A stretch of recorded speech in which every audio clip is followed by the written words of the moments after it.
Hello বন্ধুরা, 28/2/2026 স্যাটারডের game অর্থাৎ শনিবারের গেম 1 to 4 বাজি 4 digit rolling 3 4 5 6 3 4 5 6 panel 238 248 258 268 one time pass. বন্ধুরা গেম অফ করে দেবেন।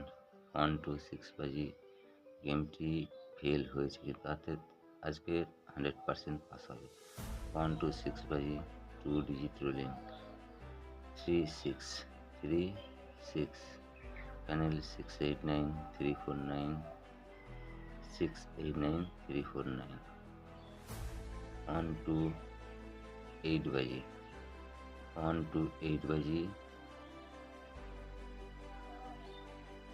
1 ডিজিট রোলিং 8 4 7 8 9 149 গার্ড 1 1 4 6 6 7। ভালো থাকুন, সুস্থ থাকুন, বন্ধুদের কাছে বেশি বেশি শেয়ার করুন, লাইক করুন বন্ধুরা।